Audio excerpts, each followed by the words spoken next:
deal of will up because he came back from a knockdown and he neutralized the man late in the fight. But Koval still had a couple good rounds late in the fight too, so it's kind of hard to give it to either fighter. I would just want to call a draw and have him come back and do it again. You're the type of fighter of, if you see a guy once, the second time he almost has no chance at all. Do you think that Kovalev can do better in the second fight? Does he have a chance to win it, or is War going to run away with that one? Of course he has a chance to win it because he did so well in the first fight. His confidence is going to be at an all-time high.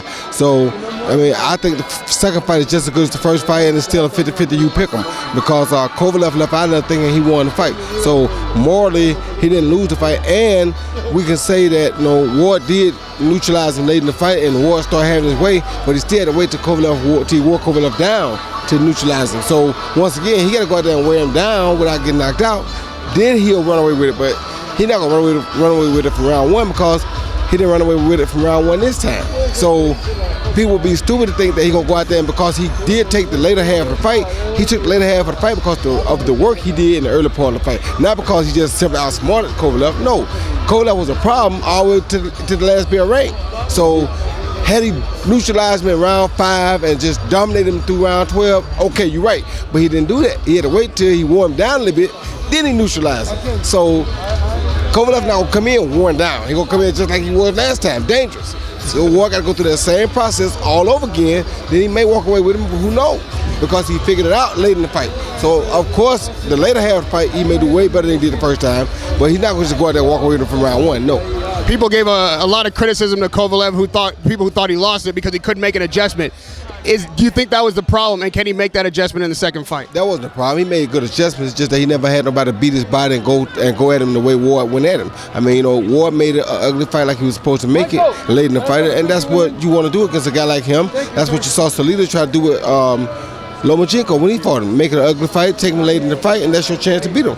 These guys are so high-tech early that they're difficult to deal with early in the fight. So you have to take them in that deep water, then you try to get them. And that's what Ward tried to do. Now, like I said, I thought Koval did enough earlier to manage to at least get a draw out of it. I didn't think he had lost it.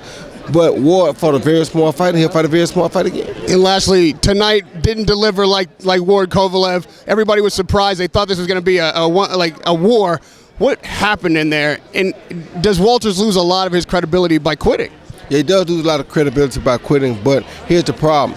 People are not listening to what he said to, and it's like boxing is such a bad sport in this matter because certain people can get certain situations if they're with certain people. This boy ain't fought in 342 days, and then you put him in the biggest fight of his life. Now, he's crazy because at first he said that that's not going to bother him. So you can't say it's not going to bother you, then use it as an excuse tonight when it does happen.